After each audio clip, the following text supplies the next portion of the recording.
viewers, this is the video lecture for the topic Introduction to Lambda Calculus. This topic is from the 5th unit of Principles of Programming Languages. Lambda Calculus is a framework developed by Alonzo Church in 1930s to study computations and functions. In Lambda Calculus, we are having two major operations, function creation and function application. Church introduced the notation lambda x dot e to denote a function in which x is the formal argument and e is the functional body. These functions can be of without names and single arguments. Church used the notation e1 dot e2 to denote the application of function e1 to actual argument e2, and all the functions are on single argument. Significance to programming languages. The lambda calculus has turned out to capture two aspects of a function, a mathematical object. A mathematical object is a set of ordered pairs from domain and range, and an abstract black box machine that takes an input and produces the output. The lambda calculus is fundamental to denotational semantics, the mathematical theory of what computer programs means. Functional programming languages were developed with the explicit goal of turning lambda calculus into a practical programming language. Syntax of lambda calculus. Lambda calculus includes three different types of expressions. They are e equal to x of variables, or e1 e2 of function application, lambda x dot e function creation, where lambda x dot e is called lambda abstraction and e is known as the lambda expressions. Variables. Each occurrence of a variable in an expression is either bound or free. In backslash x right arrow x plus 1, the occurrence of x in x plus 1 is bound by the backslash x. In y star 3, the occurrence of or y is free. It must be defined somewhere else, perhaps as a global definition.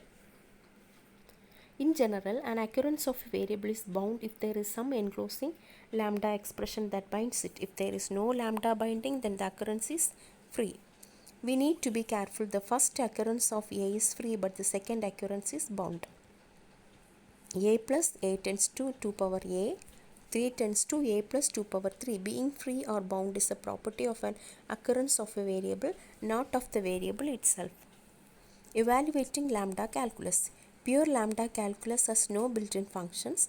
Let us evaluate the following expression: plus star 5 6 star 8 3.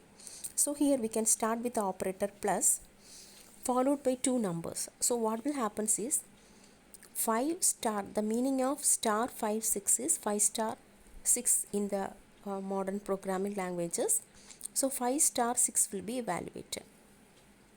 So after that, inside another one block star 8 3. So here 8 star 3 will be evaluated. So after that, what we will get?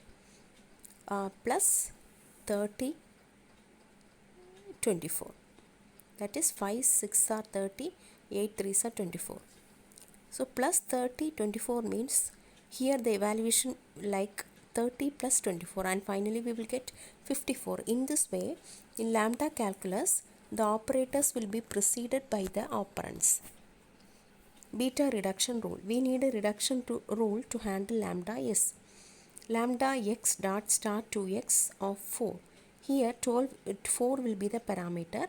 4 will be substituted in the place of x. So lambda x means it represents the lambda function. So actual valuation will be star 2x. So in the place of x, 4 will be substituted. So it will become star 2 4. Now the evaluation will be 2 star 4, which is equal to 8. So this is called beta reduction. The formal parameter may be used several times. For example, plus xx 4 is the parameter. So in the place of x, 4 will be substituted. So plus 4 4, that is 4 plus 4. The meaning of plus 4 4 is 4 plus 4. So we will get the value 8. When there are multiple terms, we can handle them as follows: lambda x of lambda x plus minus x1 x3 of 9. So here 9 is the parameter. The inner x belongs to the inner lambda, and the outer x belongs to the outer ones. So the evaluation will be like this: lambda x plus minus x1 of 9 and 3. So here first of all the 9 will be applied to x, so we will get plus minus 9 1 3. So minus 9 1 means the meaning of minus 9 1 means 9 minus 1, we will get 8 and the same 3. So plus 8 3 plus 8 3 means 8 plus 3 we will get 11.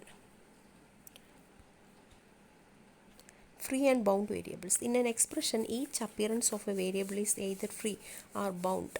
Beta reduction of lambda x dot e, y replaces every x that occurs free in e with y. For example, free variables here in the expression lambda x dot xy of lambda y dot plus y of x.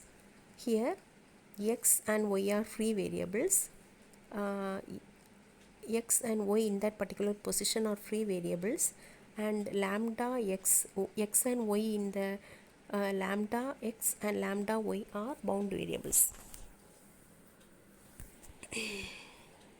Alpha reduction is very simple and it can be done without changing the meaning of the lambda expression. For example, there is an expression lambda x plus minus x1 into 3 outside the bracket 9. So 9 will be the operator, 9 will be the parameter. So it will, when we evaluate the expression, the